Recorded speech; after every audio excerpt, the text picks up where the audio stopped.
I had never crystallized it in this manner. So this was kind of a profound experience for me. Why do I care about like good music, for example, or good coffee or beautiful experiences or justice? Tracing it all down to this just like single sticky note that said well-being on it. And I was like, this is fundamentally why I think anything matters is the well-being of sentient individuals, myself and others.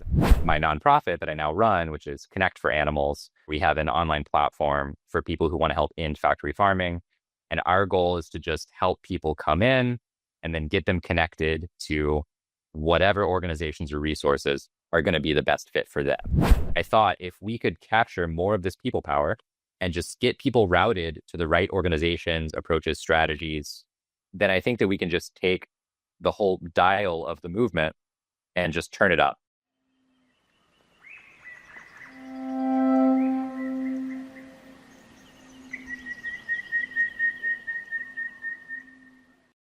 Good morning, Stephen. How are you? Hi, I'm doing great, Jamie. It's great to be here. Yeah, thank you so much for having me. Such a pleasure. Such a pleasure. Yeah, we've sort of chatted on and off here and there on the internet, so it's great to have at least an meeting where we can have a proper conversation. So it's great to have you on the guest Yes, list. I've been looking forward to this for a long time actually. So Cool. love the work that you do. Cool. Thank you. So you know this already because I know you've listened or watched some episodes already, but I guess it's a series of conversations about what I think of as the deepest and often most neglected philosophical questions.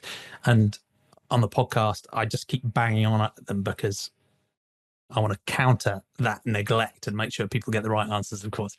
But those deepest questions for me are things like what's real? How do we go about understanding the universe?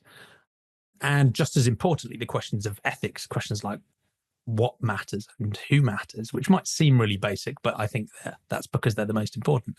And I have an obvious bias because I'm trying to popularize and develop this sentientism worldview, which you might set alongside a menu of other worldviews like religious worldviews or maybe other non-religious worldviews like secular humanism.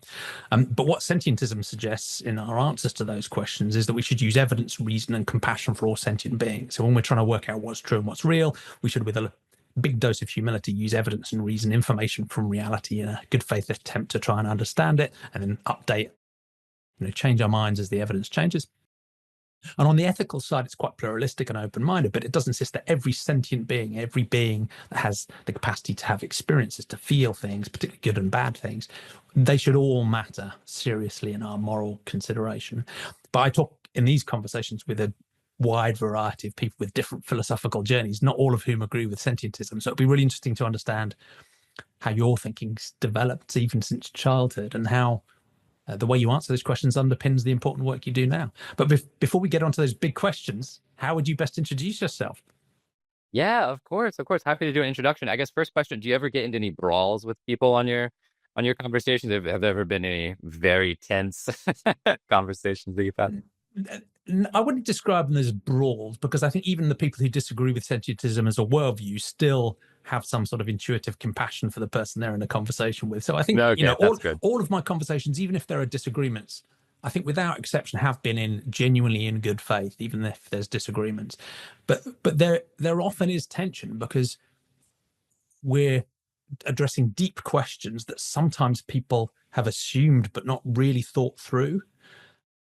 And some of those deep questions can have quite intuitive, somewhat obvious answers that still have radical implications for things we've come to think of as normal. So yeah, there can be difficult but hopefully productive tension in quite a few of the conversations. So we'll see. That's but good. Maybe you and I could be the first ones to brawl. We'll see how we. Yeah. Maybe we'll brawl. We'll see. We'll see what happens. I know I can't imagine. I feel like we're fairly aligned on a lot of things. Unfortunately, for the lack of brawling, but yeah, there'll be no YouTube destroying in this episode. Well, let's find out. Let's find out. Right. So, I grew up in the US, in Georgia. Growing up, was very into math and music and writing were kind of some of my main things. I studied math in college and then graduated and was like, what do I do with an undergrad math degree? Well, typically the only thing you do is you teach or you go to grad school. And I didn't really want to do either one of those things. And so I was like, well, I'll teach myself data analysis and Python programming because those seem related. And also maybe I could just get a job immediately with that. And so that's what I did. I went the data analysis and the programming route. and got into data engineering and, you know, Python and data science and things of that nature. And it was during high school, college, and then after that there was this parallel trajectory that came up, which was I was constantly thinking about what do I want to do with my life, with this time that I have on the planet? What does it mean to live a good life? I've been very interested in philosophy for a long time. And I discovered or was exposed to animal ethics at some point, in the in the notion of being exposed to some, I think, animal cruelty footage. I think it might have been factory farm footage or an undercover investigation of animal experimentation or something of that sort. But anyway, so I started. It took a long time for that seed to develop, but I started exploring that on my own as well, dabbling in vegetarianism and veganism, dabbling in what does it look like to care about animals more seriously, and sort of this big gap that I'd had in my ethical worldview up to that point. And then so as I was, getting into data science and data engineering with my career, I was also realizing that this is a huge problem that I care about quite a lot. What would it look like for me to devote more of my life to this problem, which is one of the biggest things that I found? And so I started exploring that and eventually migrated kind of full time into the animal advocacy space. First, volunteering and doing grassroots advocacy and just trying to find what can I do here as a math data guy in the animal advocacy space. What skills can I offer? What can I do? And I was more or less successful at matching that up. A lot of things that I did were not aligned with the data and sort of that mathy background. I went to work at Mercy for Animals for a couple of years doing data and research work, which was a very, very close alignment. And then during this whole process, I was reflecting on what do I see as the large gaps in the animal advocacy space? How can we really move the needle on these issues? And one of the biggest gaps that I saw was just that we seem to have quite a lot of people who already care about animal advocacy issues, a really hard time getting active and getting plugged into the space, getting engaged, and then staying engaged in the long term. And what I saw was this big infrastructure gap where it's like I don't think we've been doing a very good job of capturing this people power, this interest in the best way that we could. And so that's why I decided to leave Mercy for Animals and then found a path to starting my nonprofit that I now run, which is Connect for Animals, where we have an online platform for people who want to help end factory farming. And our goal is to just help people come in and then get them connected to whatever organizations or resources are going to be the best fit for them. So we just want people to get connected, get active for animals, stay active for animals. And I think that if we can do that, then that could significantly allow us to have a lot more impact, a lot more people power, and accelerate the end of factory farming here. So Yeah. that's my trajectory in a nutshell, I guess. My life, my current work, what I focus on right Well, now you've got as well. to so far. No, it's fascinating. Thank you. Thank you. Well, let's start with the first of these philosophical questions, because you've sort of hinted at how you might answer some of these in your story already. But the first one is I sometimes frame as what's real. So it's this big question of epistemology. What do we base our beliefs or our credences on? How do we understand? How do we go about understanding the world? And in a way, I'm more interested in the methods than, the specific beliefs people have come to, although those can be interesting as well. And it's a weird topic because it covers every field of possible belief, right? Is the earth flat? Are vaccines effective? The list goes on. But often quite an interesting way into it is to understand people's upbringing around the question of religion. Did they grow up in a religious or a supernaturally or a spiritually minded context, or one that was more naturalistic, maybe agnostic or atheistic or scientifically oriented? And how is that side of their thinking about, what is the nature of reality and how should we understand it change over time if it has? So I don't know if that's a good starting point on that topic. Absolutely. Let's start that. It is, and it is for me, it's a great place to start because I do think it is the foundation. And the trajectory that I traced there, I think had a big impact on the rest of my life. So I did grow up I grew up in Georgia, outside of Atlanta, in a fairly religious Christian family. So half my family was Methodist, Half my family is Baptist, so kind of under the nice Protestant umbrella of Christianity. Several pastors in my family, kind of on both sides, people teaching Sunday school, Bible studies. It was a very large part of my life growing up. I remember going to church, Sunday morning, Sunday evening, Wednesday evening, summer mission trips, choir.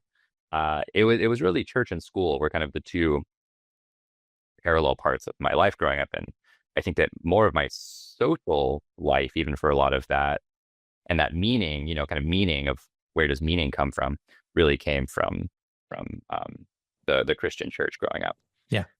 And so, and then I'll say there was also this flavor in that where my family, so growing up, it was very much about the specific beliefs, the specific spiritual kind of supernatural religious beliefs of like, we believe in these things. There was, some of the families maybe more fundamentalist or like Bible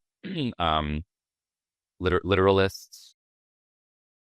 I think that there was, it's been a while at this point, but there was a chunk of my life growing up where I remember at least, thinking that the earth was like 6,000 years old and evolution was a hoax and, getting these handouts from, I don't remember if it was from church or from what, about like how carbon dating wasn't real and, basically kind of all of these things. Right. And so there was that side of it, but then there was also just this deep caring for others side, caring for family, caring for people who didn't have what you had, caring for people who were sick or ill or who had got bad things happen to them. There's this deep caring. I especially think, and really about like my mom, I think is a great example of this. Someone who just cares so deeply for others. It really just infuses so much of what she does. And so I think that there was that religious foundation, but then there's also just this thing which was integrated to it, but separate, which was this deep caring for others and this empathy.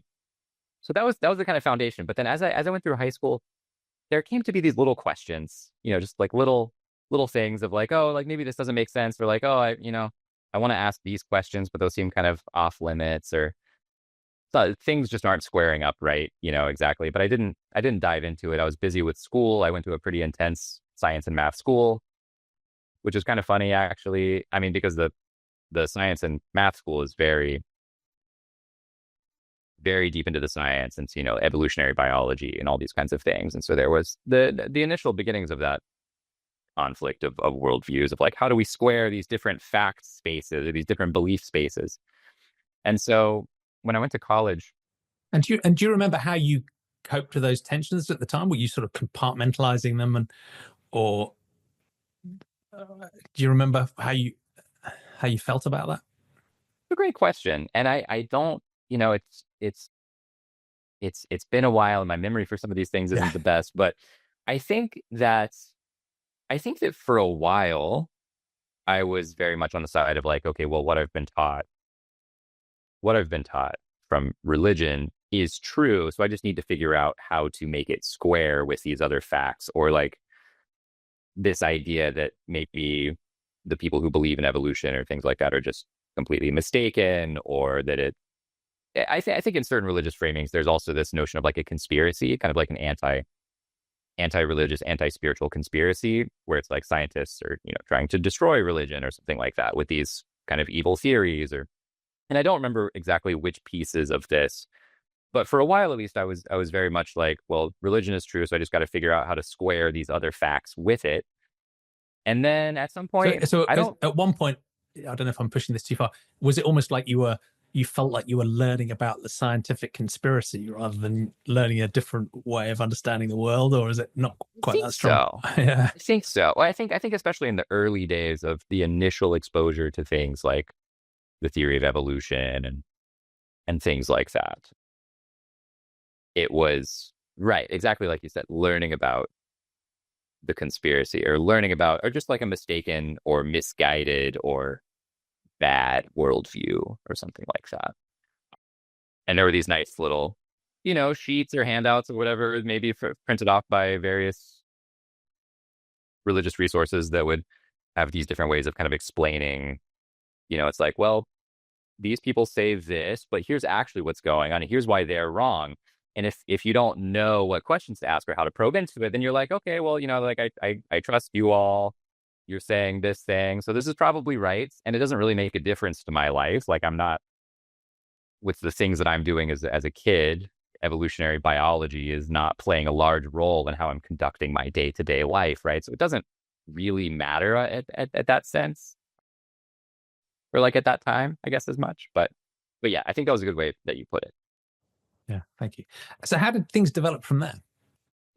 Yeah, so basically graduated, high school, went to college, and I think that being out on my own, like sort of thrown into the world as an independent person, finally gave me a lot of space and also interest to explore these questions, these tensions maybe that had been building up, and these questions, these cracks kind of in the worldview. And so it was very funny actually. First semester, freshman year, I get to college. I'm trying to navigate this whole new world of being. I went very far away for school. I went to Arizona State out in Phoenix. It's like 2,000 miles west. So very much on my own. Didn't know anybody. Trying to navigate friends and my math major, which I was convinced I was going to major in anything but math. I was like, I'm going to do music or French or psychology or what art, something. And then I ended up majoring in math anyways, which I think was a great choice. But it was at that time that the questions and the freedom to explore the questions really blossomed, I guess. And at some point during that first semester, it just hit me that this was the most important thing that I wanted to dive into, is like, what do I believe and why do I believe it? And so I became a little obsessed for a while with thinking about it. I went out and I bought what at the time for me felt like kind of these dangerous books, which is like The God Delusion by Richard Dawkins, and Letter to a Christian Nation by Sam Harris. And I just burned through them. I think I read each one of those in maybe a day or a night or something like that. And most of this was happening at late at night, by the way. So I'm staying up late. It's dark outside. It's like 11 or midnight or 2 a.m. or something like that. Just reading about religion, reading about non-religious people and why they believe what they believe. Going on YouTube and watching pastor versus atheist, or like theologian versus like whoever philosopher, and just as much content as I could consume, especially from the opposing side, what I viewed as the opposing side, which was something that had always felt dangerous, I think, to maybe approach. And I think in some spaces it's actively discouraged to consume anything that is trying to convince you to like not believe in your religious upbringing. So it's almost like reading, there's a danger you might get drawn into that conspiracy and end up believing it, right? It is exactly seen as dangerous knowledge. Yeah. It is dangerous. It's dangerous if it like leads you to stray, right? From kind of this thing. I mean, at that point, if you believe that like kind of your eternal soul and like salvation or damnation is on the line, it's very dangerous to dabble with anything that might sway you away from that. And so it did feel a little dangerous, but like a little exciting. And I think that, I mean, the deeper I got into it, I would open up Word documents. This is late at night, first semester, middle of the night. I open up a Word document on my computer and ask myself over the course of weeks or months a series of questions, probing like, if God doesn't exist, then where do good and bad come from? And then I would ask myself a question, and then I would just kind of journal for a while. Be like, well, here's maybe what I think about this, or here's what I'm reading, here's what I'm thinking. And so I try to work through these questions one by one, or like, if God does exist, where does evil come from? And just working through. And at the end of this process, at the end of first semester freshman year, I basically came out and I was like, the weight of evidence on the kind of non-religious, non-Christian worldview, the weight of evidence just seems so much stronger here. It just makes sense. And I feel like there were so many fewer loopholes and so many fewer edge cases and weird things that had to be patched up. It just made more sense as like a bundle of knowledge and ideas. More coherent. Oh yeah, what? More coherent, I guess. Just hung together better. Absolutely. And so I kind of came out the end of that process being like, I think that this bundle just makes more sense. I don't think I really believe in what I grew up believing anymore. And it didn't come out of like an emotional place of being angry at it or rejecting it. I know that some people have like traumatic experiences with religion or something like that, and that's why they leave. For me, it was really just kind of like weighing these two big piles of evidence and then coming out and being like, I really think that this one just makes more sense. And so that was the deconstruction of the worldview that I had growing up. And then from that point, then it was a question of, okay, well, what do I construct here in place of that? And so that became the next journey of like, what is ethics? What is purpose? What is meaning? How do I live a good life? What am I doing with my, and kind of your question of like, what is real? Like, why are things the way that they are? And so that journey has started then and picked up and continues to today. And we'll come on to those questions next, of course. So it sounds like the transition that you went through, thinking on the epistemology side, is this true? Was, in a way maybe exciting, it's sort of freeing, but it didn't sound like it was psychologically difficult for you. There was some tension that maybe there's some risk if I get this wrong, but at the same time, it felt like something you came to quite naturally based on the weight of evidence. And then this is just the way I think now. What was it like more broadly socially? I mean, I guess friends around you in college at the time, but also with family who are obviously still quite deeply invested in these ways of thinking. Was that a difficult transition or quite straightforward? Or Yeah, no, I think you're exactly right there, which is that the family for me was always going to be the hardest, I think, because growing up, I mean, it's such a deep part of everybody's lives. It's like at that point, pretty much all the family that I knew were Christian at the time. Most of the friends, most of the people who I'm interacting with are Christian. It's just like the water. It's the complete everything that you exist in. Growing up, I remember in school, there were a few people who were kind of the notable atheists, maybe, or the notable one Jewish person or one Hindu person or something. But other than that, it was just like everybody was Christian. So giving that up, you really do think like, oh my goodness, what's my family going to say? Like, how are they going to react? And my family they're very nice. They're very loving people. So I didn't think that it was going to be something like they were going to throw me out and never talk to me again. Right. Which I know some people do have that experience. Yeah, absolutely. Yeah. So I think I was very aware that it was going to be uncomfortable, that there was going to be maybe sadness or disappointment or confusion or anger or just like a lot of really uncomfortable emotions on their side, that I'm a very conflict averse person kind of naturally, or that's how I grew up. And so I was not looking forward to that. So I actually wrote like this long kind of multi-page letter to a handful of members of my family explaining, because I was like, I don't want to do this in person.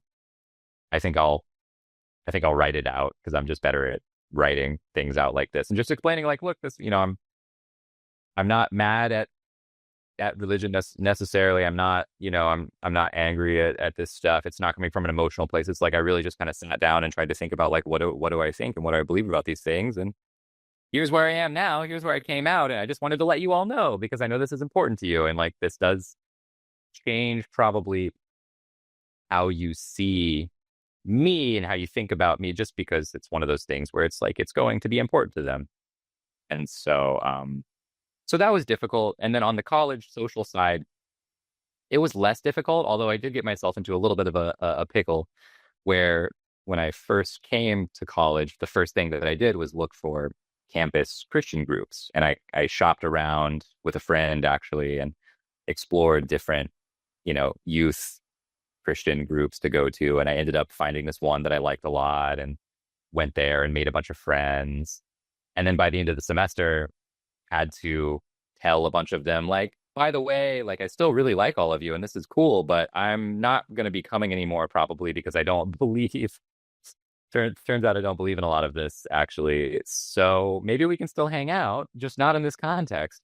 And I think that was very interesting for them because I don't think it's an experience where I don't think it's a common experience for that to happen, or it wasn't back then. So that was a little socially awkward, but it was fine. I made other friends, and I still hung out with a lot of those people actually through college as well. But yeah, socially I knew it was going to be challenging. Yeah, but worked out sort of fine overall. worked through it. Yeah. Currently, yeah, I think there are family members who definitely still, it's still a thing for them and still disappointed or still, in many people's belief systems, they they truly believe that I'm going to have like very, very negative kind of eternal consequences for these beliefs. And so if you believe that, then it can, put you in a very uncomfortable position, which I totally understand. Yeah. And it's, and, sometimes if you go through a shift of worldview like that, people might react negatively because you now disagree with them, and there's an implication there that you're saying that they're wrong. But you're talking about something very different, which is genuinely coming from a place of compassion. That if they really believe about eternal hellfire and heaven, and they care about you very deeply, it's totally rational for them to be very deeply worried about you, right? And that's a difficult thing for them to have to work through, I guess. So, yeah. Yes, I think so. And I think so. And I think that there's maybe that for some people, maybe there's also what you said of that disagreeing or like feeling like because I believe this thing, that's sort of a direct challenge to their beliefs, which there could be some of that as well. Yeah. Now, it sounds like you followed, roughly similar path to me, in that I went from, being brought up Christian, although in our household it was much more of a background thing. So in a way, the transition was easier because it was just much less central to our family and our society's lives. But I just transitioned fairly directly to a sort of atheistic naturalism everywhere sort of stance. One that, I would say is not dogmatic. I would still leave open the potential for there to be some, ultimate being or some supernatural stuff, but I think it's vanishingly unlikely, if you like. So that's sort of fairly classic atheistic naturalistic stance. But quite a few of the people I've talked to have moved away from an established religion, but retain some elements of it. So for some people, they have, if you like, jettisoned all of the supernatural stuff, but maintained a community or a cultural or an ethnic identification with that way of thinking. It's sort of cultural Christian or a, secular Jewish or, whatever the root is. And, there are atheist Hindus and so on. So for that, that's just the cultural or the community aspect. But even on the facts and the evidence and reason and the belief side, there are different paths as well. So some people will say, well, I don't believe the earth is 6,000 years old or that Jesus was literally the son of God, but they will also, or maybe move to a more technical version of theism where they'll say, well, I think there is a supernatural being, maybe we know much less about them. I think it's very unlikely the Quran or the Bible is a book written by, a representation of those beings, but there is still some sort of God. So it's like a more technical theism that isn't bound up with this institutional religion. Or there's another path, which is the sort of spiritual but not religious sense, which is sometimes a bit linked to that, where they're like, look, I don't know, but I still feel there is something out there, some sort of mind or consciousness or, something that connects us all. Have any of those other sort of different paths tempted you, or did you sort of follow my track of just boring straight down the line naturalistic approach to everything? Yeah, I think closer, and that is very interesting what you were saying about these different paths that people can take. And I have seen lots of people take various versions of those paths, which is interesting. I think I aligned closer to you, where I swung pretty hard, and No astrology? no, not, I mean, Quite a I'm common open one to, these days. right, it is. And it's, I think it's Spencer Greenberg and clearerthinking.org. He does some interesting experiments with stuff like that. So I have migrated, especially over time, I mean, really to a very skeptical framework where it's like any claim theoretically could be true, but it's just a question of why would that be, and is there evidence of it? So, I think a priori, concepts of astrology, it's like, oh yeah, I don't know, maybe it could be true, but then let's go actually out there and look at these claims that are being stated and see if those are actually true or not. I think that a couple key pieces really really helped me clarify a lot of what I might view as these tensions in the world. And I think the key ones really are just like an understanding of human psychology and the power of the human mind, and then also the placebo effect. So the human mind, I think that for the most part, so many disagreements that we might have about personal experience or feelings of significance or things like that, I would ascribe now to what we have learned about the power of the human mind to manufacture feelings, to make sense of the universe in different ways, to feel these very profound emotional experiences, and then to try to make meaning out of it by attaching it to something. In my view, these things are all very, very human, very psychological, and especially when you learn about the placebo effect, and you're like, oh, for example, different types of experiences that people have that maybe in like a blind controlled trial don't show any effect, but people feel something different.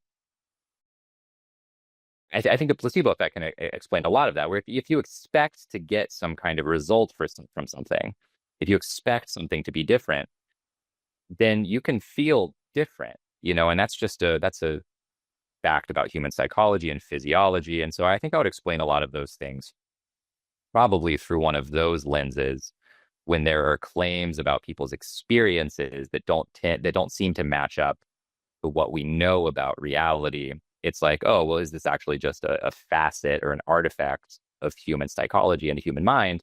And often it seems like it is. So I think very similar to you, I swung pretty much to the other side where it's like, is there quote unquote something bigger or some larger consciousness or deity or something, dot dot dot, maybe, but is that what we're seeing with the evidence? And also, are we at that point, are you like whittling down Christianity to just sort of like the barest bone thing that can still sort of theoretically make sense? Versus I was like, no, let's put this aside, let's start fresh and let's see what seems to make sense. And I don't necessarily know if that idea makes sense of just naturally popping up as an explanation. Like it's one of a large number of possible explanations, maybe, but I don't know if it's the most likely given what we're seeing. Yeah, that makes sense to me. Yeah, and in a way, the understanding of human psychology and sociology doesn't have a direct bearing on, the facts about whether astrology is true or whether there's a god or the efficacy of prayer, right? In a sense, you could examine those things independently. But the psychology and the sociology does give you a rich understanding, one of why humans might want to believe those things or come to suggest them as hypotheses in the first place. But it also does have bearing on our human perception and thinking about those things, as you said, like the placebo effect, right? So I think I do find that quite interesting. Yeah, just the psychology of human agency detection doesn't undermine a case for theism by itself, but it does explain why a human might, even ancient humans might have originally been drawn to some of those patterns of thinking, and that sort of can help you add some context to why the hypothesis is there in the first place. Well, thank you. That's been fascinating, and we should probably come on to those ethical questions that you've been talking about or hinting at already. So the first of those deep ethical questions is what matters. So I guess it's, even as a child, how did you think about the basic ideas of good and bad and right and wrong? And, why were things good or bad and right and wrong? And it'll be interesting to track how that changed over time as your worldview shifted as well, because you already talked about, from your mother and others, this deep sense of compassion and caring for others that I guess is, resonated at that time. But I'm interested in, how you started out thinking about those deep questions and, how do you come to think about the foundations of ethics now in your more naturalistic, secular way of thinking? Yeah, absolutely. It's challenging to disentangle it from growing up, because I do think that growing up there was such an ethic of caring for others that was infused into my childhood and what I thought of as right and wrong. That it was very human centric, but I think it also included animals to a certain extent. This idea that like animal cruelty was wrong. But I think that throughout the whole, and you can definitely see this in Christianity as well. Throughout the whole thing, there's very much a human supremacy where it's like we're gonna worry about humans just vastly, vastly, vastly more than any other beings. And we will, in general, try maybe to not be too cruel or too violent if we don't need to be. but we're not generally going to worry too much about the impacts on other animals because they don't have souls and they don't matter ethically as much, like nearly as much as humans. It's like one human is kind of the ethical equivalent of an infinite number of, or like more than an infinite number of, of Yeah. other beings. So there's this But really strong hierarchy there, and the concern for non-humans it's a bit like a polite afterthought rather than something that's really core. Yeah, it doesn't really compete with the central concern for humans. And that idea of compassion, did you get a sense that it was intrinsically good in its own right, independent of the existence of a Christian God? Or I guess the other extreme would be we are compassionate because God has commanded us to be compassionate. And if we are compassionate, we'll be rewarded. And if we're not, we'll be punished. So it's the distinction between, intrinsic good versus the divine command theory, more sort of obedience mode. What did it feel like to you as a kid, even?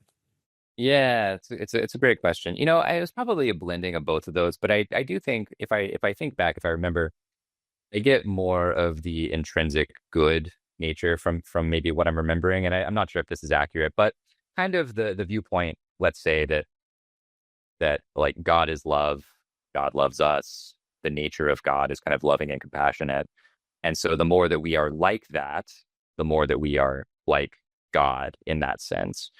And so it is this, it's like because of God, but it's also, I mean, it fundamentally comes from there, but it can be felt like kind of this independent, intrinsic thing where it's good to care for other people Yeah. because, You're not just doing um, what you're told. There is something richer and deeper and more genuine about it than that. Yeah. yeah, so, something like that. It wasn't purely just like a obedience thing. Yeah, kind of this intrinsic caring, compassion, like I think look that's at other quite rare, people. actually. I think it's quite rare that people are just. I mean, it's interesting because quite sometimes it's almost a trope, but sometimes religious people will suggest that you can't be moral without a religious belief. And sometimes they will even say, if I didn't believe in God, I would be murdering and pillaging and thieving. And you're like, look, I just don't believe you, right? Unless you actually are a psychopath. I genuinely don't believe you would. If you could magically switch off your God belief, I just don't think you're that sort of person, right? You would still be a Right. decent person, right? Anyway, but it's interesting dynamic where people would actually almost to make a point would claim that they would be unethical without this belief system. It's a strange response, but It is very interesting. I mean, and that was one of the questions that I had to that I tried to work through philosophically afterwards. Is like, okay, well, yeah, if you don't believe in God, then where do good and evil, right and wrong come from? What do those words even mean? What does that look like? And I do think that it is part of just a set of certain people's beliefs, certainly that yeah, without God, the notion of right and wrong just don't make sense, and that the world is just this lawless, chaotic, which in a sense it is. It is this kind of lawless, chaotic. But it's yeah, like maybe they're kind of right about that. But yeah, like where do right and wrong come from without God? And so that was something that to grapple with. Yeah. yeah. Thank you. So that idea of compassion is really rich and sounds like it was very powerful, and certainly sounds like the people around you were doing what they could to embody that as well. Certainly, you said your mother really had that deep felt sense of compassion, and I think that runs through almost every type of religious worldview, and hopefully the non-religious ones as well. One risk can be sometimes that compassion can be a bit conditional or a bit constrained or not quite as universal as you'd like. So you've hinted already at the fact that non-humans were already treated as a sort of, nice to have ethically, but not really core. Were there instances of intrahuman ethics that were problematic in the worldview that you saw? Because some of the people I've interviewed, as you've described, it's much more a facts and evidence thing, right? I just have come to the view, I just don't believe this stuff is true anymore. With some others, they were actually seeing some moral problems in the worldview they were brought up with, whether it was sexism, racism, casteism, apostasy, discrimination, and bigotry against people with other worldview, whatever it might be. And they were like, hold on, that moral stance doesn't fit with my intuitive sense of what's good. So that sometimes the cracks were moral as well as fact-based. Did you see any of that stuff, or was it to you, much more general, genuine, universal compassion? It's a very interesting thing to reflect on. And I think that one interesting dynamic that's at play here, and once again, this is, I don't think about the early days or like high school and what I believed and what I felt from high school and beyond. So I don't entirely trust my memory on a lot of these things. But what I remember in a dynamic that's interesting is that the rationalizations and the explanation for things can be, there can be an explanation for everything. So, for example, if you see individuals in church who are behaving very badly, there can be an explanation for that, where it's like they have fallen away from the true ideal or something. Or if people are treating animals in a way that from the outside you might think is not good, then there's that explanation where animals are, subservient or under the dominion of humans, or they don't have souls, they don't really fundamentally matter. So I think there's a whole suite of kind of explanations and rationalizations for different types of situations you might encounter, where if you do just fully commit to the worldview, then you can find a way to explain away a lot of things. And so I don't remember there being any specific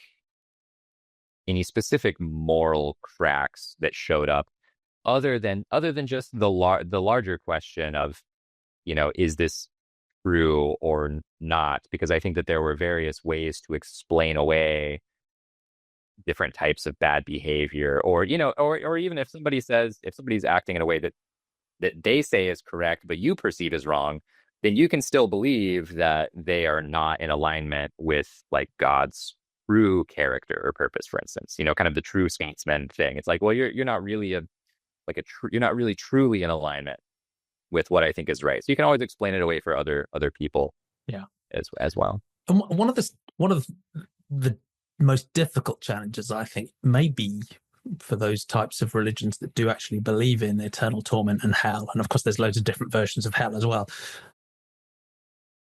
is how to tie that up with a universal compassion. I guess that's one extreme example of the conditionality, right? You'll get eternal love and peace and happiness as long as you believe or act well or whatever it is that's required of you. Do you remember any tension around, how could a perfectly loving, all-powerful God create hell and send anyone there? Do you remember whether you challenged that or what the story was you were told that would reconcile that? Yeah, I think the story that would be told to reconcile that is that, for instance, God doesn't create hell, but rather hell is either the absence of God, or is this situation created by, like, let's say the devil, who is kind of this anti-deity person. So like God is not actively creating hell necessarily, as much as it is just a condition of how the universe operates, separation from God. It's like he doesn't want people to go to hell. It's just that if you don't believe, that's kind of what happens, right? Which is almost this. And he particularly through Jesus is doing all he can to give you the best chance of not going there, right? So what more can he do? Yeah. Right, doing all he can, and to do more would be to take away free will. But taking away free will would mean that we are not actually these free creatures. And so once again, there's kind of this whole suite of just like rationalizations and meta rationalizations.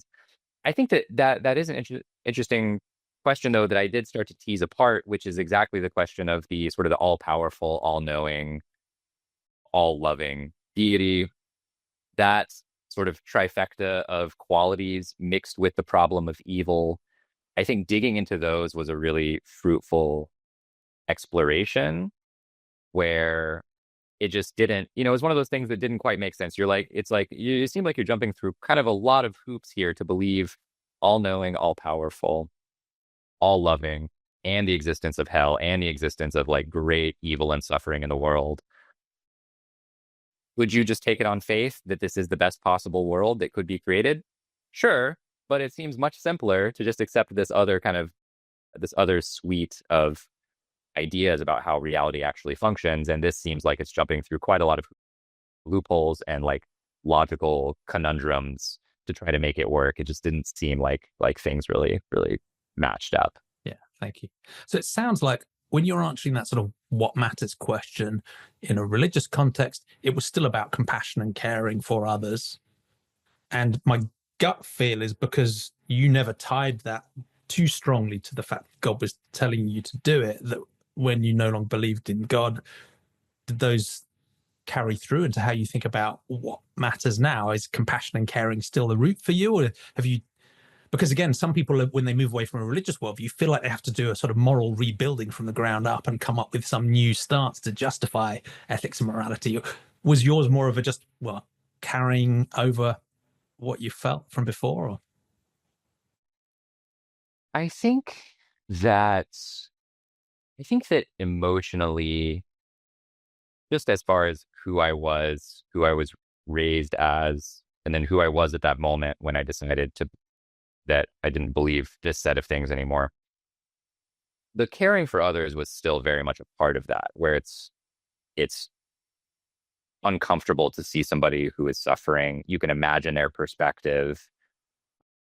It's wonderful to see somebody who is happy. You can imagine their perspective. So it was this compassion and this sense of taking on the other person's perspective. And so I think emotionally, that's who I still was. Logically, I do think that there was this question of what are good and evil, what's right and wrong. And I think that I needed to satisfy the logical side of things. I think that I've historically been a person who is okay putting aside the emotions for a little bit and being like, okay, like this is how I'm feeling maybe about this, but I just want to figure out what I actually think about it. And so I still needed to construct what matters from that perspective. And what did you come up with? Yeah, that's the key question. So at the time, I don't remember exactly what I came up with, other than maybe I think that maybe some sort of utilitarian notion of positive and negative experiences. But the memory that I have most distinctly is actually after graduating college, and then my partner, now wife, and I moved to Boulder, Colorado. And this was after college. We were both very broke, trying to find jobs, trying to just navigate the world post college. I think we were living in this like basement level, garden level apartment in downtown Boulder, right across from there's an old show, Mork and Mindy. I never watched it, but it was with Robin Williams, right across from the Mork and Mindy house. That was like where we lived in downtown Boulder. I'm old enough to have seen it. Yeah. Yeah. So when Robin Williams died, actually, the house was just covered in flowers. People just came and just left so many flowers outside of the gate. But anyways, so this was, in the basement, the garden level. I remember some afternoon or evening, just because this is who I am and what I do, I sat down and wrote out little Post-it notes of everything that I cared about. And I was like, I need to figure out what's at the root of these. Why do I care about different things like math and music and beauty and animal ethics and global poverty and suffering and coffee and just everything that I cared about? I was like, is there a root here? Why do I care about all this stuff? And so what I remember is laying it all out, tons of Post-it notes all over the place, for each one asking, why do I care about this thing?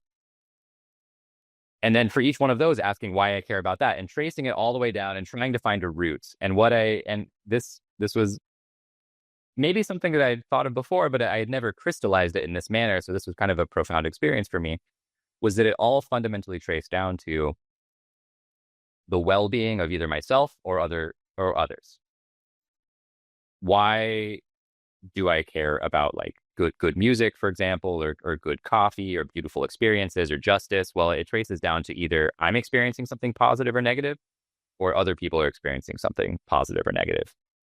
And I guess people here including non-human animals as well, because that's also why I care about animal ethics, is because animals have the capacity to experience positive and negative things, good and bad lives, kind of just like we do. And so tracing it all down to this just like single sticky note that said well-being on it. And I was like, this is fundamentally why I think anything matters, is the well-being of, sentient individuals, myself and others. And I think that core idea is still very much the foundation of why I think fundamentally anything matters. Yeah.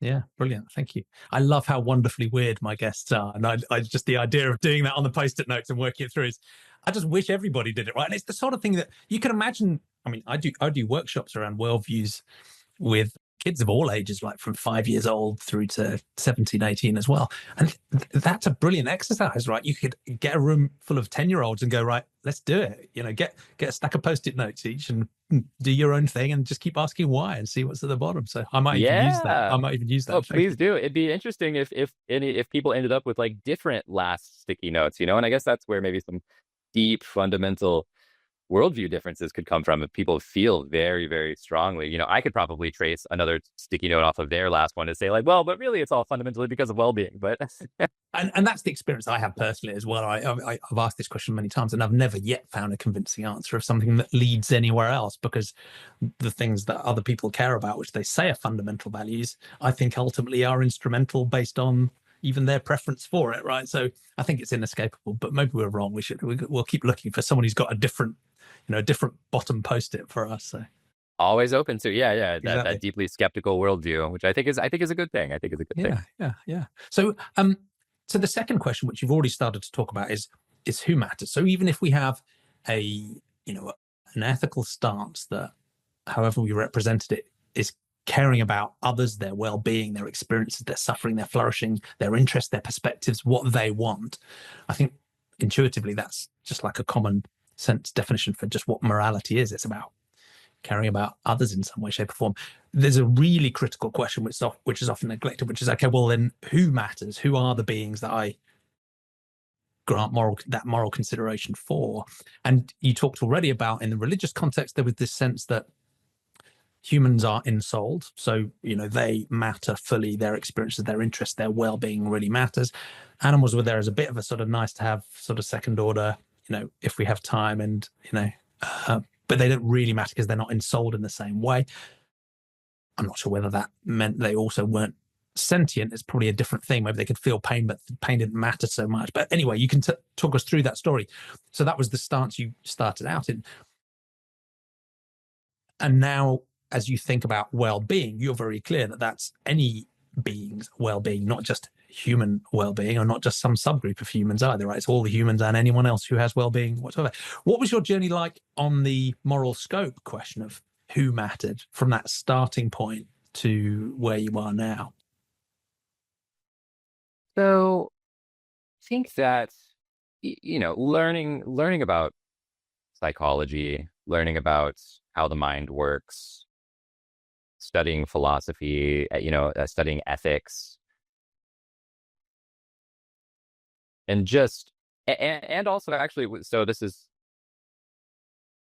when we moved to Boulder. I can't remember if I had started dabbling in meditation before then or after then, but certainly in Boulder was when I started getting into meditation, and specifically, types of meditation that just look at the nature of experience and sort of ask you, like, what are you experiencing right now? And trying to look at that clearly, looking at your own subjective consciousness clearly in different ways, which I think is very interesting.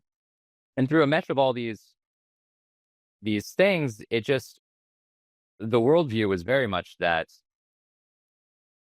I am conscious and sentient, in sort of the solipsistic sense. You can never necessarily be sure that anything else is conscious or sentient other than you. This is the only direct thing that you have access to, I guess, is your own subjective experience. But from looking around and from given what we know, it certainly seems like I am an example of, a human mammal with a brain. I have subjective experiences. This seems like good reason to imagine that all or most other mammals, humans, etc., would have these subjective experiences, given what we know about neurology, psychology. And certainly this is something that scientists have debated for a long time, as far as I think scientists a lot of the time were trying to defend human supremacy and just looking for ways that they could do it. But there are reasonable questions that one might ask, as far as where does consciousness come from, and who has that?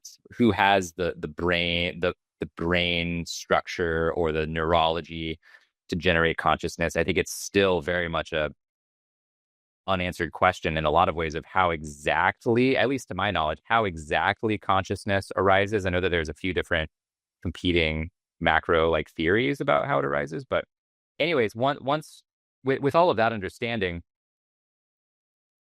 it just very quickly it seemed to be the true thing that it's like, okay, well, entities with brains that look somewhat like mine, or that from our best understanding of neurology and psychology have the structures that we assume give rise to consciousness.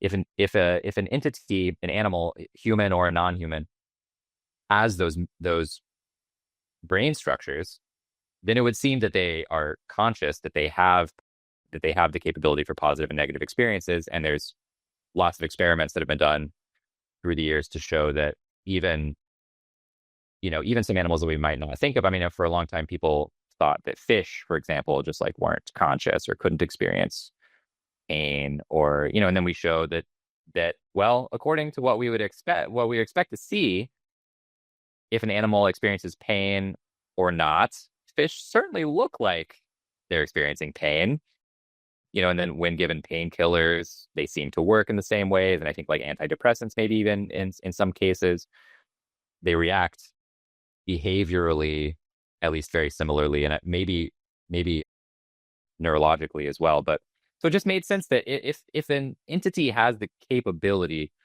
of experiencing subjective positives and negatives, that is kind of what I mean by well-being, I guess, like joy and suffering, pain and happiness. So if an entity has that capability, then I would think that they fit under that massive umbrella of well-being as a being who matters. Yeah, thank you. So the sole idea had sort of dropped out of your worldview, so that wasn't really a consideration anymore. You centered in on the idea of well-being, and again, you're using a broadly scientific, humble, open-minded approach to sort of judge which other entities might be sentient, and that roughly leads you to have a concern for animals, at least. And like you say, the science is always developing and improving, and sometimes the science is pretty harmful as well, unfortunately. But there's loads of work now on quite a few of the invertebrates even that demonstrates pretty strongly there's some degree of sentience or consciousness there as well. So that seems quite a clear story. At the same time,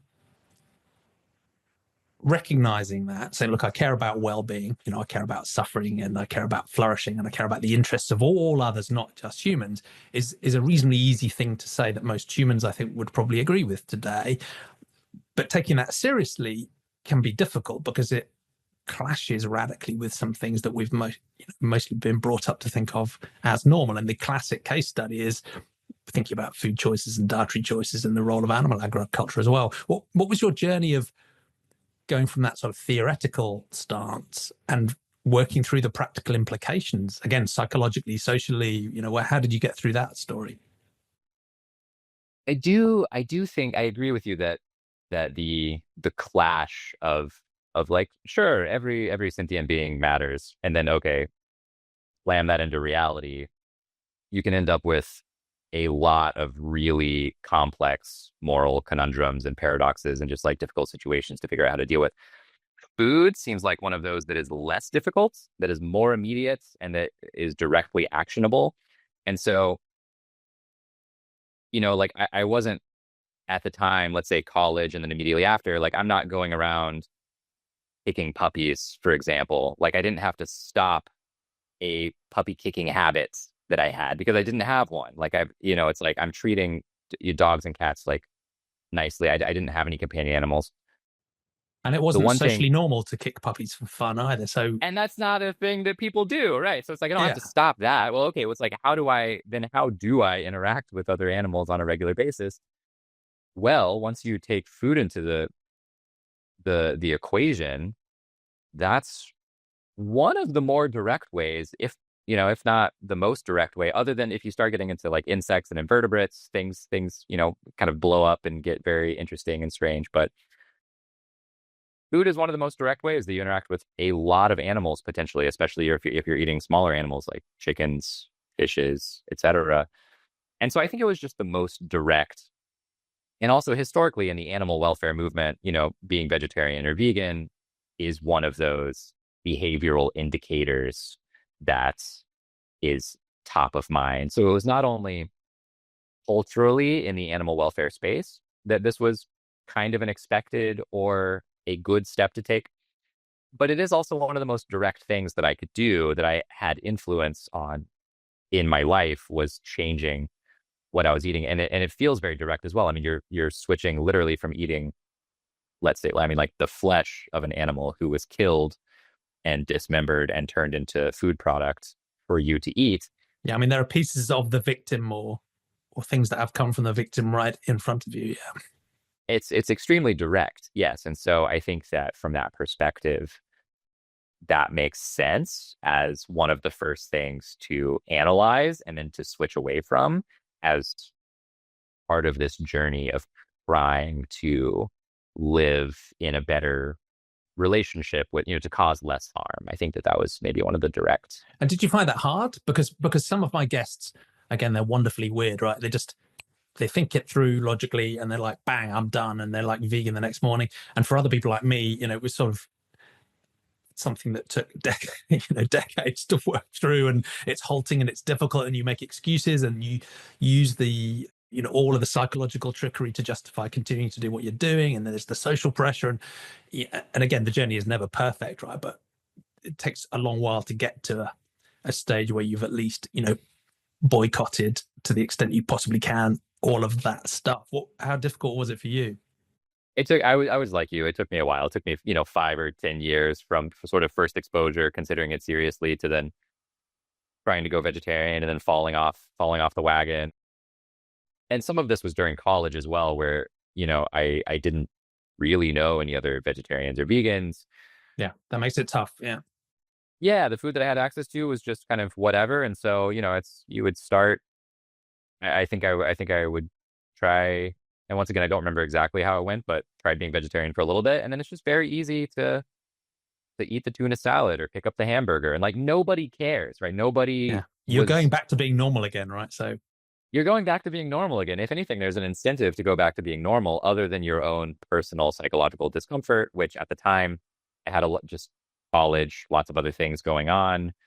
That personal psychological awareness or discomfort was not enough to keep me from drifting back into the status quo. But over the course of repeated exposures, thinking more seriously about it, watching videos, watching documentaries, reading content, I did become more serious over time. And so it did take 5 or 10 years to go vegetarian and then to go vegan, but eventually we got there. Yeah, cool. And hopefully we'll be the normal ones in the future, and it'll be just, unthinkingly the default and so obvious, and the social pressure will point the other way. Or let's see if we get there. So one other quick question before I come off this one, and I just wanted to loop back to the Christian worldview as well, is you talked about the problem of evil and the problem of suffering as being one of the big challenges as you were thinking through whether there could be a omnibenevolent and the three omnis type of deity. Did that link with the animal topic at all? Because one dynamic I found fascinating is, if we're thinking about the suffering of humans, the problem of evil amongst humanity, there are classic religious responses to that are to do with human choices. It's free will and human mistakes, and maybe the influence of demons and devils and so on. And even that I don't find convincing, because when you think about natural disasters or suffering that isn't caused by any human or any free will choice, bone cancer in a young child or whatever it might be, it still doesn't work. But at least in the human sphere, there are more answers. But when you start to care seriously about non-human animals, the problem of evil and the problem of suffering just is compounded by many orders of magnitude.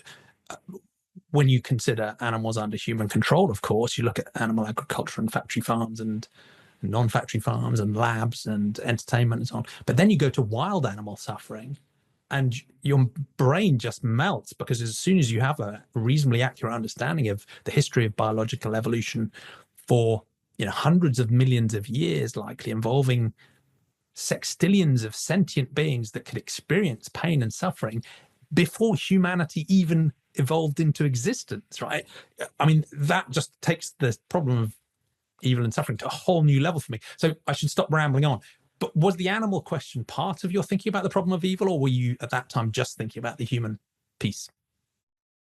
At that time, I was I'm pretty sure I was just thinking about the human piece. I don't remember during the sort of the journey of shifting religious slash worldview beliefs of the animal side of that being a part of that at all. I think that really came later. But I will say, if there was any argument that made me truly want to believe in sort of a grand purpose to everything, it's exactly what you just said, which is the awareness of the scale of suffering, especially given evolution and the history of life, and just the awareness of how much suffering and death that causes from disease and predation and natural causes and things like that. If there was one argument that made me just really wish that there was that grander kind of thing, I think that would be it, because it's like, oh man, that's a lot. That is a lot. I mean, and we can't comprehend it. We can't possibly comprehend it, but it's, yeah, just so much pain and suffering. So yeah, I mean, it's psychologically, I just almost, it's impossible for us to even conceive of, I think, given what we human apes evolved to think about, right? So we're continuously stretching our brains beyond what they evolved for. There is another level of the problem of suffering and problem of evil I hadn't thought about, but I bumped in London last year. I bumped into a team of Muslim preachers who were doing outreach with a stall in a square in central London, and I had a fascinating conversation with them. But part of the conversation was I was exploring their view of Islam and non-human animal ethics, because there's really rich veins of thought about how actually tenets of Islam would motivate you towards veganism and really rich animal ethics, because ideas of compassion and peace and mercy and some of the more specific restrictions, would take you that way. So I was exploring that with them. And one of the guys justified his, animal agriculture and meat consumption by saying, well, plants feel pain too, and we have to eat something, which I thought was an interesting intervention, because I pointed out to him he just made the problem of evil and the problem of suffering even bigger, because if plants feel pain too, I mean, we've gone to a whole new level of disgusting, terrible, needless suffering. So, but yeah, I'm not sure I really cut through, but that was a really interesting angle to me. If plants feel pain, then the problem of suffering has just got another level bigger. So if you want to maintain so much larger. Yeah, if you want to maintain a religious worldview and say that plants feel pain, those two things don't, necessarily go together. You have to either give up the anti-vegan Twitter trope on one hand, or you have to give up the omni-benevolent stance on the other. Anyway, that's a tangent. So yeah, it was a fascinating conversation. So we've answered, how to work out what's real. We've answered what matters, and we've answered who matters. So once we've got that raw material, the next crazily big question is, how do we make a better world given that start? And they tied together nicely for me, because if you want to make a better world, that's our rationale for why we want to understand the world well, using decent epistemology. And if we want to make the world better, we need to think about who we're making the world better for, which is where we need the who matters question too. But in your answer to it, I do want to zero in on your work with Connect for Animals and the animal agriculture and the animal advocacy topic, because you clearly picked that as a very serious problem you want to dedicate your work to addressing. But before we get into that, do you have any sort of big picture, grand utopian visions of what a better world might look like for, all of sentientity, not just animals and not just humans? Oh goodness. Yeah, I think things get very weird once you go too far into the future. I think it's easy to imagine near term situations that would be better, right? Like if every human globally had adequate food and health care, if we could reduce levels of war and disease and extreme poverty, eradicate some of the worst diseases and forms of suffering there. When it comes to animals, certainly, eliminating factory farming and these, intense, the things that humans directly do that are not necessary, that cause a lot of suffering, which I would lump most or all animal agriculture into that. A lot of animal experimentation as well, raising animals, using animals for all kinds of purposes, get rid of that. But I think that there are near-term things that make sense, that are basically the trajectories that I would hope that we are already on, although certainly although there is a lot of movement to fix human problems worldwide, there is a much, much, much, much, much smaller movement and group of people to try to fix the issues of animal suffering worldwide. But the hopeful side of me would hope that we are still maybe eventually going to head on that trajectory. I think there are people doing a lot of good work and there's some progress being made. Once you get beyond that, once you get to kind of grand visions of, utopia or whatever, I think things can veer off in all kinds of very strange directions. And so I might have some, I mean, like just speculative things, maybe. Like I think questions of outer pain and suffering, like if somebody is visibly suffering from a parasite or a disease, or if an animal is visibly injured or things like that, those are maybe some of the easier things to fix. I think that what could be more difficult in the future is helping us to address various forms of like psychological and emotional suffering and help us optimize well-being for humans and non-humans under our control, like companion animals, for example. Working on the psychological forms of suffering, I think, is much more difficult, potentially, because it's not as immediately evident sometimes if somebody is experiencing high levels of well-being or like, depression or suffering, extreme suffering. So I think that getting better methods of understanding psychological suffering and then addressing it in humans and non-humans could be like one of those next phases. I think that we do some of that work already, obviously, for humans in particular. I mean, psychologists and things like mindfulness and meditation are part of that, and healthy social relationships are a big part of that. And then at some point, I think you do have to, you got to talk about wild animals. You have to talk about invertebrates. I'm certainly not the expert there, so I'll probably leave it to the expert, wild animal welfare and invertebrate welfare people to talk about. I know that based on your philosophical worldview, you can swing wildly in a couple of different directions, but in general, to the extent to which that we can use intelligence and technology and political global willpower to try to improve the well-being for as many beings as we possibly can. And to the extent that we can't actively do that, trying to find configurations or, ways that we can at least not cause too much extra harm. I think that's sort of the guiding compass that I would love to point us towards. And what that looks like practically, I could look like a million different things. I think that technology and human society and technological advancement could play like a big role in helping us with some of these things. I think that for all the weird things about AI, for example, I think that AI could, if we get it right, could be a very powerful tool that we use to help us with improving well-being in various ways over time. But yeah, so this is the, the near term seems more obvious. It's like, okay, factory farming is terrible on the animal side, and then a lot of this proactive animal exploitation and suffering that we do that we absolutely do not have to do.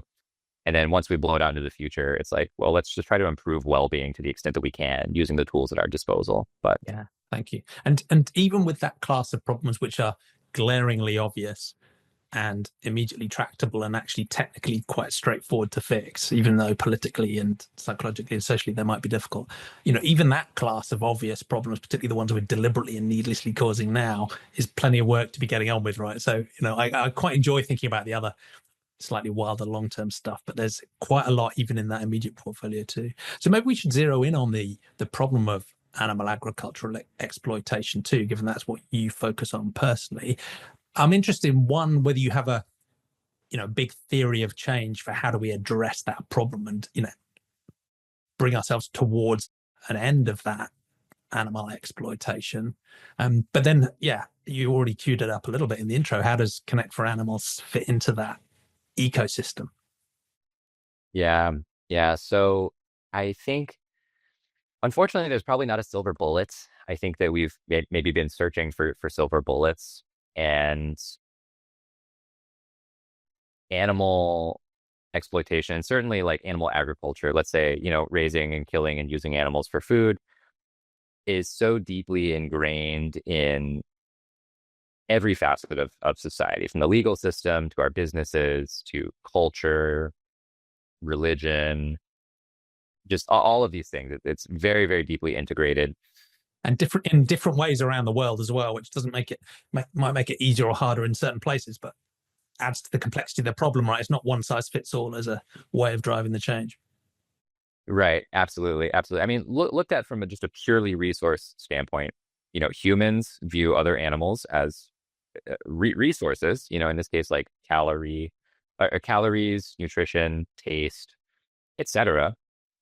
And if you don't have an ethical reason to not use a resource, then people are going to find just like all kinds of different ways to use the resource available. And in this case, animals have not been able to kind of collectively organize and advocate for rights and for like essentially do not use us as resources. And so then you find many, many, many different ways that humans have found to use other animals as just raw resources in whatever types of ways that we want to use them. So, and animals resist in their own ways. They have some power, but unfortunately we have nearly all of the power. So that resistance is rendered, ineffective in most situations. Yeah. Yep, exactly. So it's an extremely difficult problem that has many different fronts globally. I don't have I definitely would not consider myself the most knowledgeable on this. Don't necessarily have a grand theory of change, but I think that a diversity of approaches that tackle some of these different pillars, like I think that for a long time, doing vegan outreach was a big thing that the farmed animal advocacy movement focused on. I still think that educating people just about animal ethics generally and that veg advocacy is valuable. I also think that the alt protein space is hugely valuable, where it's like, okay, well, let's assume the theory of change behind alt protein in a lot of ways is let's assume that we can't convince people to change their behavior meaningfully due to like ethical reasons, or that it's like very, very difficult. So can we just give people alternative products that they will switch to instead that will be tasty, delicious, whatever, cheap, convenient? So I think that has definitely shown a lot of success. We should keep pushing on it. I think that certainly some legal approaches of, kind of incremental legal reform where you chip away at the worst forms of suffering. You make it a legal precedent where we have to care about animal welfare. You get the public to say like, yes, of course we care about animal welfare in these certain instances. And then you incrementally advance it from there going forward. So I think that really we should be investing across all of these fronts and maybe seeing which of them we have underinvested in that appear to be showing current promise. So I think that the reason why alt protein, and once again, not an expert here, but I think that alt protein really exploded there for a handful of years. And I know that they've been having some difficulty the last few years, which I'm hoping they're gonna come out of. But part of the reason why it made such a splash was that there had not been many companies or efforts that were focused on making products in that way where it was exactly trying to replicate the experience of eating like a meat hamburger, for example. And so I think that was an example of something that perhaps had been underinvested in for a while, and then the investment caught up. Now perhaps we're seeing where maybe the investment has caught up and there's some other lever that we could push on harder for a while that will yield greater results. So I think it's this very much like a portfolio mix here. And we need to look at what are we underinvesting in given the current climate, and is one of these yielding better results than the other, and then we can invest more in that. But that's about as close as I have to like a macro strategy here. Yeah, thank you. And the complexity of it is mind-blowing in a way, because in a sense the basics are quite simple in that with plant agriculture today we produce more food and probably products than would be needed to support a human population of even 15 billion people, and we're probably going to top out at 10 or 11, right? So in a way the solution is already there at industrial scale globally. But so that's a nice simple way of saying we could just all switch across to that. But when you think about the systems and the supply chains and the political dynamics and all of the different actors involved in all of the different countries and all the different cultures around the world, some in an industrialized space where there's a very small percentage of the population in very large companies making all of the animal products, others where 40-50% of the population are personally engaged in some form of animal agriculture. So that complexity is so mind-blowing. Governments, NGOs, different corporations, veterinary associations, pharmaceutical companies, wholesalers, retail, it's just drawing out the map of how that system works that we're trying to end is mind-blowing. And then, as you said, all the different levers you can pull. You can do political lobbying, you can do legal work, you can do cultural transformation, you can do vegan outreach and individual ethical work. You can, again, the list goes on. And I guess the risk is because of the scale of that problem, the diversity of the problem, and the sheer different number of levers we need to pull, probably all at once, that can lead the movement of people globally who are trying to achieve that aim at risk of being super fragmented, right? Because if you're doing a legal initiative in Malaysia, or you're doing a political lobbying initiative in Afghanistan, or you're doing, whatever it might, a cultural intervention in India, right? How can these people connect in some way? And is that partly what you're trying to do with Connect for Animals? I don't know if you want to tell us the story about how you came to start this up and what it's trying to achieve and how it fits in. Sure. Happy to.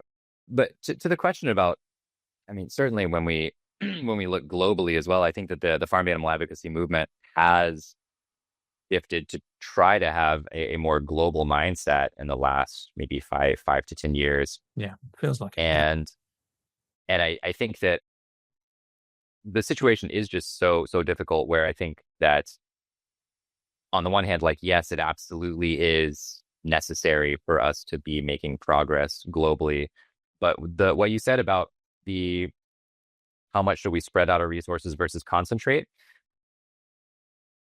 that's a very hard question, right? It's a very hard question. There's a world in which it makes sense to invest no money, for example, in the US or the UK animal advocacy movement, and instead send 100% of it to other countries. There's also a world in which potentially it makes sense to invest all of your animal advocacy resources into a single country, like the UK, for example, to try to completely transform society, and then use that as the example that then trickles out from there. Yeah, once it's been done in one place, it can be done everywhere. Yeah. Correct. And I don't know, I know we do have some good researchers in the movement who have asked some of these questions. I don't know with this question specifically if there is evidence one way or another as far as, let's say, like geographic, country-based investment versus diversification, given the scale of resources we have now. I think that's a really hard question. It's a really interesting question that would have practical implications. But so all of this connected to, Connect for Animals. A few years ago, when I was taking a look at the situation and given this massive uncertainty that we have, and given how hard of a problem it is, trying to think about what would really move the needle here, what would really help us make progress. And the best thing that I could find that seemed like a gap was that for myself, and it seems like for many other people, it is challenging to get connected to a form of animal advocacy that is a right fit for your skills and your interests, and to just be connected to sort of the animal advocacy space more broadly. There's a lot of organizations doing great work, but they often do great work kind of separate from each other. And so if random person who cares about ending factory farming stumbles your way into learning about PETA, for example, maybe PETA and their advocacy is a good fit for what you would like to contribute to or donate to or potentially work on. Maybe it's not. Maybe there's another organization that fits your theory of change, your skill set, where you would like to donate, volunteer, etc. And I wasn't seeing, I saw all this potential, all this people power that we seem to be missing out on because people did not know all of the the ways that they could help. And people were disconnected and isolated from each other and just did not have a good way of staying connected to the animal advocacy space more generally. And so I thought if we could capture more of this people power and just get people routed to the right organizations, approaches, strategies that they were interested in and that were a good fit for their skills and that they wanted to donate to, and keep people here in the space longer, keep them interested in animal advocacy longer. If we can help with that coordination space, then I think that we can just take the whole dial of the movement and just turn it up, just increase the impact, increase the people power that we're having. And that's the fundamental idea here is really this,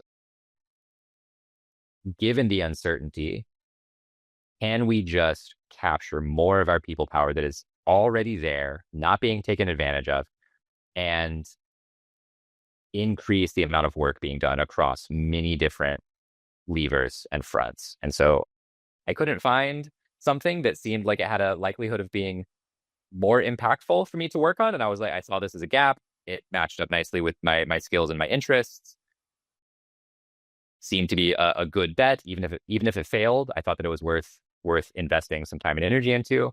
And so a few years ago, I was like, okay, this is my thing. I'm gonna try to make this happen and see what we can do here. So yeah, awesome. And is the idea that, because there are, individual NGOs and advocacy organizations, as you said, have their own ways of engaging volunteers and advocates to varying degrees of maturity, but they're focused on their particular objectives and type of work. They're not cross-connected necessarily. There are some other forums I'm aware of that do connect across, but they tend to be focused more on people who are already heavily invested in this world, right? They're people whose careers are already plugged into this, or, most of their professional lives is oriented in this space. So there's things like the Beyond Animal platform, which tends to have more of a sort of investment focus, but goes beyond that. There's the Hive platform, which no doubt you've been involved in as well, which is, again, quite focused on, I think it's open, but it is more about people who are heavily invested already in advocacy. Is your idea with Connect for Animals that it's actually potentially a mass platform that even with someone with quite a casual, ad hoc interest and not much time or resources to plug in could use it as a way into the movement as well? yes, yeah, that's exactly it. And so I think that we have done an okay job. I think we've done a fairly good job of providing infrastructure for people who are here who are more connected. I mean, the animal advocacy conferences, I think, are a great example of this. Yeah, I was at the VART conference a couple of weeks ago. Yeah, it was a great example of doing that in person. And yeah. It's amazing. Yeah, it's amazing. And the AVA conference, the AVA summit here in the United States, and I guess globally now. I think that Hive is also a great example of this, where it's infrastructure for people who I think are here more seriously. They are more connected already, and providing some of those higher touch and interaction points for people who are more well connected. The goal with Connect for Animals, exactly like you said, is to move 1 or 2 steps up the funnel for the people who are not already well connected to the space at all, people who might be more casually interested, and to try to operate at that scale if possible. And then as time goes on, we absolutely want to be funneling people towards higher engagement spaces like conferences that people can go to, and like participating in internships and doing those higher touch, higher engagement things, but starting at that with the understanding that the people, our main target audience, they have likely not taken many steps or any steps in that direction yet. And we want to be some of the first steps that they take to get them plugged into the broader space. So yeah, brilliant. Thank you. Well, that's fascinating. And I guess we've answered, what's real, what matters, who matters, and how to make a better world, and then talked about a very specific project you're driving forward to. So that's been a beautiful flow. Thank you. Is there anything else you wanted to cover that we haven't talked about already? But also, how can people follow you, plug into Connect for Animals, keep up to date with your work more broadly? of course, yeah, this has been such a lovely conversation. I feel like, and I love this stuff too. I feel like I would love to talk to you for just hours and hours. I could about keep this going stuff. for ages. So, yeah, we could keep going. We could keep going. No, I don't think so. People can keep up if if you just go to connectforanimals.com, people can sign up and create an account there. That's the best way, is just create an account and subscribe to our we have a weekly newsletter that goes out with upcoming virtual events and local events from many different animal advocacy organizations. We feature a campaign action and a featured organization. People love the newsletter. I think that's a great way to stay in touch. Probably the best way. We're also on LinkedIn, and I'm on LinkedIn, and I don't use Twitter or anything like that. So yeah, a wiser man than me. Yeah, yeah. I'm everywhere, unfortunately. Yes. I think I have accounts everywhere, but I never use it. It's just completely unused. So cool. Well, we'll include the links to Connect for Animals in the show notes, of course, so people can go and sign up. I've signed up myself, so I'm on there too. So yeah. Well, thank you. It's been such a pleasure talking to you. Really good luck with Connect for Animals. I look forward to the updates and seeing how it develops too. But it's been great to have you as a guest on Sentientism, Stephen. Thank you. Thank you so much. Yeah, this has been such a delight, and I love the work that you do. I love Sentientism, and yeah, good luck with everything that you do as well. And would love to talk again sometime. Thank you. Stay in touch.